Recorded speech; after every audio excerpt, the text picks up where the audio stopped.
Good evening, and thanks very much for joining us. It was an emotional day back to class for students at a St. Paul's school where tragedy unfolded last week.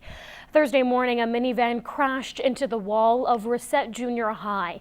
One girl was killed and two others critically injured. The school remains closed, but today the kids started class at a nearby high school.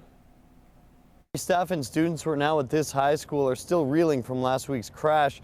Many are thinking about the two girls who are still in hospital. But most students I spoke to say they're happy to be coming together once again to draw support from each other during a difficult time. It's such a small community, like everybody, they're all like family and everything, and all the churches are like keeping everybody in their prayers, and even like Facebook and Instagram and Twitter, it's just all over there, and so we're all kind of helping each other out. A busy scene this morning with the influx of students at the high school. Several buses that would normally go to Reset Junior High coming here instead. Back at Reset, a memorial continues to grow. The scar left behind now boarded up.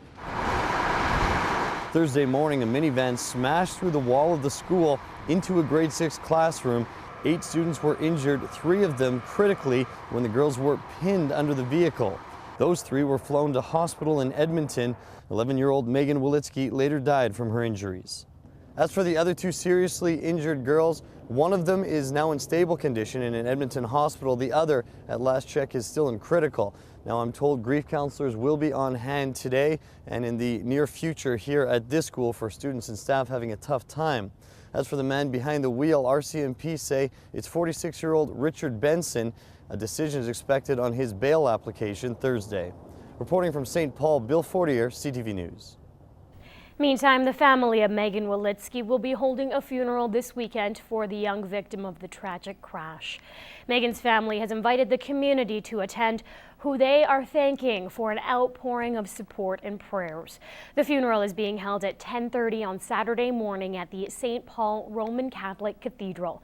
A celebration of lights will also be held Friday night at the town's rec center at 7 o'clock. The St. Paul Service Credit Union has set up the Megan Wolitzki Memorial Fund to help the family and support a scholarship to honor the 11-year-old girl. 2 teens are facing first-degree murder charges in the death of a Saskatchewan couple in Rapid View, a rural area just outside Meadow Lake. The victims' names are not being released, but Newcap News has learned the husband and wife were well known in the community and across the region for their involvement with chuck wagon racing. An autopsy is scheduled for either later today or tomorrow morning. One of the teens was arrested yesterday in Prince Albert with a gun in his vehicle over 250 kilometers away from the crime scene. The second youth was arrested later that day. Since both suspects are young offenders, police aren't releasing any names, but both will be held in custody until they appear in court on November 5th. Well, the border city played host to First Nations groups from across Canada over the past few days. As Elise Cox reports, Newcap News was invited to hear what they've been discussing and how they hope these meetings will impact all Indigenous people. We're saying we never agreed to any of this, all the way through. And now today we're saying enough. We're not going to take this any further. Onion Lake Chief Wallace Fox is talking about the recent proposed federal legislation being pushed that will impact Indigenous people within their traditional territories. They say because of the treaty, the Canadian government doesn't have the authority to push these legislations. As it states today, the treaties were entered into by 2 nations, sovereign to sovereign, and that's something that needs to be understood at the federal level.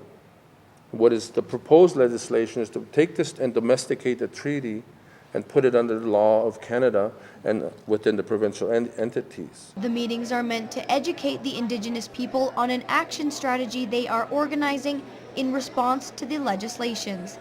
Although they could not share what the strategy is, their purpose is to declare their nationhood and jurisdiction. Let's recognize each other.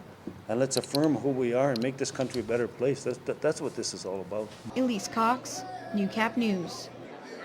Well, Gerard, another slippery day out on those streets, but not too much snow. Not too much, a teeny weeny bit. More the mist, and as you rightly put it, a slippery day certainly, and be careful as folks, you go along, you know what it's like, especially some of the crossing areas and the car parks in particular. Let's have a look here.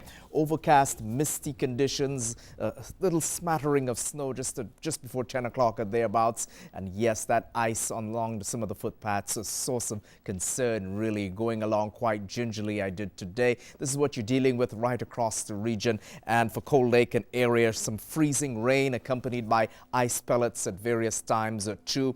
We're going to talk about tomorrow in particular for Halloween, because we got a colder front that's coming across, and we did talk about that yesterday, but full details on the impact of that colder front coming later in the cast. Coming up, tips on how to keep your ghouls and goblins safe this Halloween. That story's next.